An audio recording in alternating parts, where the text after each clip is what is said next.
মাশায়েখে ইযাম, উলামায়ে ইকরাম, হযরত সম্মানিত আজকার জলসার সভাপতি মহাশয়, সামনে বসে থাকা শিক্ষিত জ্ঞানী গুণী বুদ্ধিজীবী ইসলাম দরদি ভাতৃবৃন্দবর, পর্দার আড়ালের মা ও বোনেরা, সকলকে জানাচ্ছি আমার আন্তরিক শুভেচ্ছা, ভালোবাসা, অভিনন্দন দিয়ে সর্বপ্রথমে সেই আল্লাহ সুবহানাহু তাআলার দরবারে আমরা তার শুকরগুজার বান্দা হিসেবে এক আল্লাহ পাকের গোলামি করার জন্য, তার শুকরিয়া আদায় করার জন্য আমরা ইচ্ছুক না অনিচ্ছুক? আপনারা তো আমি ভুল কথা বলছি নাকি? আচ্ছা, ফুটবল খেলা থাকলে রেফারি কয়টা থাকে? হ্যাঁ, কয়টা থাকে? প্লেয়ার কতগুলো থাকে? হ্যাঁ, 22টা প্লেয়ার থাকে। রেফারি কয়জন থাকে? ক্রিকেট যখন খেলা হয় আম্পায়ার কয়টা থাকে? প্লেয়ার কয়টা থাকে? হ্যাঁ হ্যাঁ, আমি কি এখন আপনাদের সামনে এরকম যে সভাপতি সাহেব হচ্ছেন একটি যেন দেখা যায় আম্পায়ার, আর আমি সভাপতি যেন দেখা যায় যেন আমি একটা আম্পায়ার, এরকম কি মনে হচ্ছে? আমি কি আপনাদেরকে সেই ক্রিকেট খেলা আর ফুটবল খেলার কি মনে করছেন যে সেই ধরনের আপনাদেরকে ভাবছি যে 11,000 অথবা 1100 অথবা 11 অথবা 22টে আপনারা প্লেয়ার, এটা কি আমি ভাবছি? তাহলে ভাবছি কি? ভাবছি এটাই, আমাদের সকলের স্রষ্টা হচ্ছেন একজন আল্লাহ। আমাদের স্রষ্টার নাম, যদি আপনারা জবাব না দেন মারাত্মক ভুল করবেন। আপনি যতই পাণ্ডিত্য লাভ করুন, আপনার জ্ঞান গরিমা যতই বেশি হোক, আপনার ডিগ্রি আপনার টাইটেল যতই বেশি হোক, আমি যতই বড় বুদ্ধিজীবী হই, আমার ইলম হচ্ছে সামান্যতম। ওমা উতিতুম মিনাল ইলমি ইল্লা কালিলা, আল্লাহ পাক বলছেন জ্ঞান দিয়েছি যত সামান্য। কথা ঠিক না বেঠিক? আল্লাহর কথা ভুল? হ্যাঁ, আল্লাহর কথা ভুল। তাহলে আপনারা আস্তে কথা বলছেন কেন? সকলের স্রষ্টার নাম কি? আরো জোরে বলতে হবে। তাহলে সে এক আল্লাহর কি আমরা প্রশংসা করতে ইচ্ছুক? যেহেতু ইচ্ছুক সেহেতু প্রাণ ভরে জোরে সরে মহব্বতের সঙ্গে আদায় করে নি, বলুন আলহামদুলিল্লাহ। তারপরে পরে আমাদের নবী, বিশ্ব নবী, রাহমাতুল্লিল আলামিন জনাবে মুহাম্মদ রাসূলুল্লাহ সাল্লাল্লাহু আলাইহি সাল্লামের প্রতি অসংখ্য অগণিত দরুদ ও সালাম অবতীর্ণ হয়ে যাক। সকলে বলুন আল্লাহুম্মা আমিন। আমি যদি এখন ওয়াজ করি তো ওয়াজ করতে করতে তো সূর্য উদয় হয়ে যাবে, কিন্তু 11টা বাজবে না, আপনারা পালাবার জন্য ছটফট করবেন। এটা আপনাদের আদত আছে, সকলের না, সকলের না, কিছু মানুষের আদত আছে দিনাজপুরে। আমি জানি, যেহেতু আমারও তো বয়স হয়ে গেল 70, কত বুঝুন কিনি, যেহেতু এই 70 বৎসরের মধ্যে কত সূর্য উঠলো আর ডুবলো তাও দেখলাম। জীবনে যে দেখলাম কত মুকাররির, কত বক্তা আসলো, কথা বুঝেন কিনি, কত যে ওয়াজ করলো। এখন কথাটা বলতেছিলাম যে অতক্ষণ ওয়াজ করব না। এখন কথা হচ্ছে যে আপনাদের মাদ্রাসা, এটা কি আপনাদের মাদ্রাসা? কথা বলছেন না কেন? এটা কি আপনাদের মাদ্রাসা? ভুল, এটা আমাদের সকলের মাদ্রাসা। এটা কি? যদি শুধু বলি আমাদের মাদ্রাসা, ভুল। তাহলে আমাদের সকলের মাদ্রাসা। এই মাদ্রাসাটা হচ্ছে সকলের। এই মাদ্রাসার ফ্যাক্টরির মালিক কে? ভুল বললেন। এই মাদ্রাসার ফ্যাক্টরি হচ্ছে বিশ্বনবী মুহাম্মদ রাসূলুল্লাহ সাল্লাল্লাহু আলাইহি ওয়াসাল্লামের ফ্যাক্টরি। জোরে বলুন সুবহানাল্লাহ। আজকে আপনাদের সামনে, যদিও আমি খুব ক্লান্ত শরীর, কথা বুঝেন কি নেই, গতকালকে আমি কলকাতায় বক্তব্য রাখছিলাম, আলহামদুলিল্লাহ সুম্মা আলহামদুলিল্লাহ, ওখানে অনেক বড় বড় টিএমসির নেতাও ছিলেন। আমাকে দেখে যেন আমি যখন স্টেজে আসলাম তখন নেতারা ভাবছেন যে এই ছেলেটা কি বলবে আজকে, প্রধান বক্তা, কথা বুঝেন কিনি। তারপরে দেখলাম আপনার সেই রাজারহাট নিউটাউনের থানার যেন ওসি আব্দুল গফফার সাহেব, তিনিও আসলেন। এখন কমিটি মনে মনে ভাবছে হয়তো এই উচ্চ মাধ্যমিক পরীক্ষা শেষ হলো, উচ্চ মাধ্যমিক আসছে, হয়তো মনে হয় জালসাটাই বন্ধ করবে নাকি। কিন্তু দেখা গেল তিনি ভদ্রতার পরিচয় দিয়েছেন, বলুন আলহামদুলিল্লাহ। আমরাও ভদ্রতার পরিচয় দেব, বলুন আলহামদুলিল্লাহ, বলুন ইনশাআল্লাহ। কথা বলছিলাম যে এই মাদ্রাসা হচ্ছে আমাদের সকলের মাদ্রাসা, আর এই মাদ্রাসা হচ্ছে বিশ্ব নবী মুহাম্মদ রাসূলুল্লাহ সাল্লাল্লাহু আলাইহি ওয়াসাল্লামের ফ্যাক্টরি। এখন এই মাদ্রাসা থেকে তৈরি হলো কি?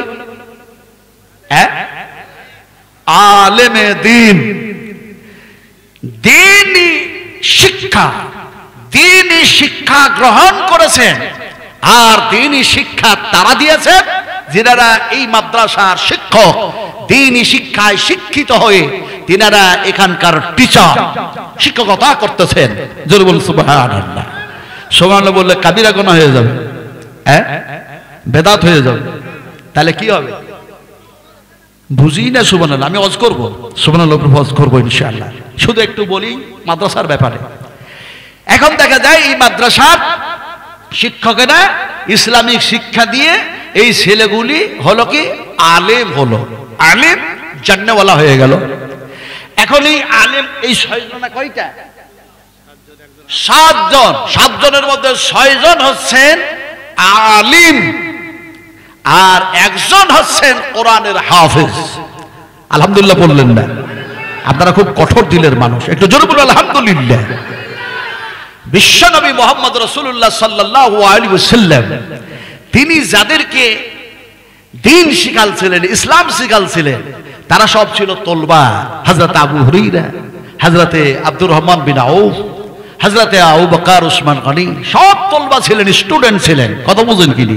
আজকে তারা নাই, কিন্তু বিশ্বনবীর উম্মত আছে। তো যাই কথা হচ্ছে, একজন হচ্ছেন কোরআনের হাফেজ আর 6টি হচ্ছে আলিম।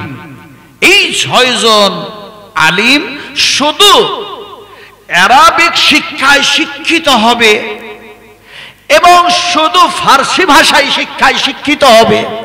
এরা শুধু এমনি করে দেখা যায় আপনার ইংরেজি ভাষায় শিক্ষায় শিক্ষিত হবে, এরকম কথাটা না। বাইতুল হারাম কাবা শরীফের ইমাম আব্দুর রহমান আল সুদাইস হাফেজাহুল্লাহ, তিনি যেমন কোরআনের হাফেজ, তেমনি তিনি যেন দেখা যায় ডক্টরেট, তিনি পিএইচডি করলেন। জোরে বলেন আলহামদুলিল্লাহ। আব্দুর রহমান সুদাইসকে চেনেন না? চেনেন না? আপনারা চেনেন তো? আমি গত 26শে জানুয়ারি বক্তব্য রাখছিলাম আপনাদের বাংলার মাটিতে।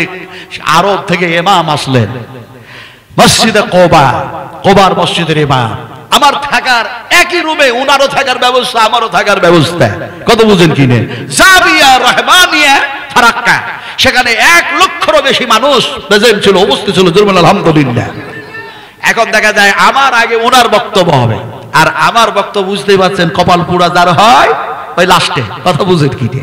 এখন কপালটা আমার পুড়েছে, ওখানে সেই লাস্টে আমার বক্তব্য হবে। এখন দেখা যায় একটা ঘরে থাকতে গিয়ে সেই ইমামের সঙ্গে হান কালাম শুরু হলো। ওনার দাড়িগুলো একটু যেন কাঁচা। কথা বুঝেন কিনে? আর আমার দাড়ি কি, হ্যাঁ দাড়ি পাকলো কিসে? বয়সে না, বয়সে না। যদি বলেন বয়সে, তাহলে এই যে আলেমেরা শিখেছেন, কি শিখলেন? বুখারী শরীফের মধ্যে হাদিস আছে, হাদিসের রাবী হচ্ছে উম্মাহাতুল মুমিনিন আয়েশা সিদ্দিকা রাদিয়াল্লাহু তাআলা আনহা। তিনি বলছেন, ইয়া রাসূলুল্লাহ, বয়সের কারণে বুঝি আপনার দাড়িগুলো, মাথার চুলগুলি পেকে সাদা হয়ে গেছে? রাসূল বললেন, না না, বয়সের কারণে আমার দাড়ি পাকে নাই, মাথার চুল পেকে সাদা হয়ে যায় নাই। রাসূলুল্লাহ বললেন, কিয়ামতের চিন্তা করতে করতে পেকে গেছে। রাসূলুল্লাহ অ্যানসার দিলেন ঠিক, আর আমরা যখন জিজ্ঞেস করলাম আমি, তখন আপনারা দিলেন ভুল। কথা বুঝেন কিনি আমার ভাইরা? এই জন্যই শিক্ষা করতে হবে। কুল হাল ইয়াস্তাবিল্লাযীনা ইয়ালামুনা ওয়াল্লাযীনা লা ইয়ালামুন। আল্লাহ সুবহানাহু ওয়া তাআলা বলছেন, শিক্ষিত মানুষ আর অশিক্ষিত মানুষ কখনো সমান হয় না। যখন এই ভারতের সর্বপ্রথম ইংরেজ প্রেডে একটা মাদ্রাসা কায়েম হলো, সেই মাদ্রাসার নাম কি আপনারা বলুন? তাহলে তো আপনারাকে রোহিঙ্গা বলবে, আপনাকে মিয়ানমারের লোক বলবে, আপনারাকে পাকিস্তান যেতে বলবে, আপনারাকে বাংলাদেশে তাড়বে। ব্যাপারটা হচ্ছে আমাদের ঐতিহ্য, আমাদের জীবনের ইতিহাস যদি আমরা ভুলে যাই, সেই ব্যাপারে যদি জাগ্রত না হয়, তাহলে এই কাফের বেঈমানদের সঙ্গে মোকাবেলা করা অসম্ভব হয়ে যাবে। কথা ঠিক না বেঠিক? ফলে ইংরেজ প্রেডে সর্বপ্রথম এই ভারতে একটি মাদ্রাসা কায়েম হলো, যেটা হচ্ছে দারুল উলুম দেওবান। জরুর আলহামদুলিল্লাহ। সেখানে আপনার মাহমুদুল হাসান মাদানী সেখানকার দেখা যায় প্রতিষ্ঠা দাতা হিসাবে ছোট্ট মতো একটা মাদ্রাসা করলেন, ছোট্ট মতো একটা মাদ্রাসা। আর সেখানে মাদ্রাসার উদ্বোধনী কাজের জন্য নিয়ে আসলেন মহাত্মা গান্ধীকে, যাকে বাবুজি বলা হতো। বাবুজি, মাওলানা আবুল কালাম আজাদ সারা জীবন তাকে বলেছেন বাবুজি। কথা বুঝেন কিনা? আজকাল বাবুজি কেক বিক্রি হচ্ছে না? আমি তাই বলে অন্য কিছু বলতে চাইছি না। এরা দেশের জন্য যা কিছু দিয়েছে, যত বড় বড় নেতা দেখছেন, সমস্ত নেতা সেসব সময় নীরব, কিছু বলতে পারছে না। ইংরেজদের প্রেসারে, ইংরেজদের চাপে সম্মুখীনে তারা একেবারে মাথা নত, শুধু চিন্তা করে কি করা যায়, কি করা যায়। সেই সময় দারুল উলুম দেওবন্দ থেকে মাত্র যেনারা সেখান থেকে দিন শিক্ষা করেছিলেন, ইংরেজি শিক্ষা করেছিলেন, ফার্সি শিক্ষায় শিক্ষিত হয়েছিলেন, আরবি শিক্ষায় শিক্ষিত হয়েছিলেন, সেই সময় দেখা যায় মাহমুদুল হাসান মাদানী বললেন ইংরেজ ভারত থেকে তাড়তে হবে। স্লোগান সর্বপ্রথম আলেমের মুখ দিয়ে আল্লাহ বাইর করলেন, সুবহানাল্লাহ। আন্দোলন শুরু হয়েছে আলেম দিয়ে, মাদ্রাসা শুরু হয়েছে আলেম দিয়ে, মাদ্রাসার ভিত্তি স্থাপন হয়েছে ওলামা দিয়ে। এখন দেখা যায় যখন সেই স্লোগান শিখালেন ইংরেজকে বিতাড়িত করতে হবে, তখন দেখা যায় ভারতের সব নেতারা, মহাত্মা গান্ধী থেকে শুরু করে জওহরলাল নেহরু পর্যন্ত, মাওলানা আবুল কালাম আজাদ থেকে শুরু করে আপনার দেখা যায় এমনি করে যারা সে সময় ছিলেন তারা পর্যন্ত সব বলল কথা ঠিক, আর চুপ থাকলে হবে না, ইংরেজকে তাড়তেই হবে। আমি আসলে বলতে চাইলাম যে সর্বপ্রথম এই ইসলামিক মাদ্রাসার ফাউন্ডেশন থেকে যেন আন্দোলন শুরু হয়েছে, জোরে বলুন আলহামদুলিল্লাহ। আজকে আমাদের এই 6 জন আলেম আর একজন হাফেজ আমাদের মাদ্রাসার এই 2024-এর সর্বপ্রথম আলেম হিসাবে, হাফেজ হিসাবে নির্বাচিত হয়েছে, জোরে বলুন আলহামদুলিল্লাহ। আচ্ছা, এই আলেমদের দাম কত, কম না বেশি? কতটা বেশি? বিশ্ব নবী মুহাম্মদ রাসূলুল্লাহ সাল্লাল্লাহু আলাইহি ওয়াসাল্লাম, আল্লাহ পাক তিনাকে কোরআন দান করলেন।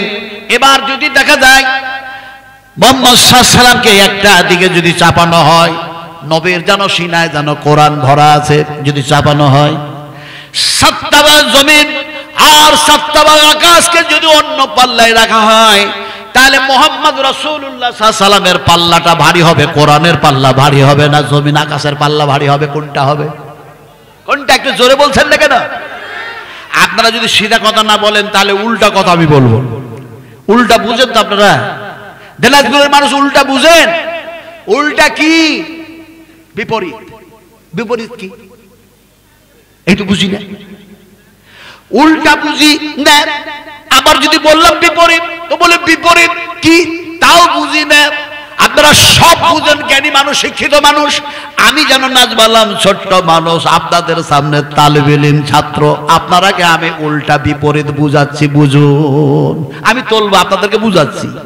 এই যে রাস্তাটা দেখছেন, এই রাস্তা দিয়ে একটা 22 চাকার অথবা 28 চাকার একটা লরি যাচ্ছে, ট্রাক।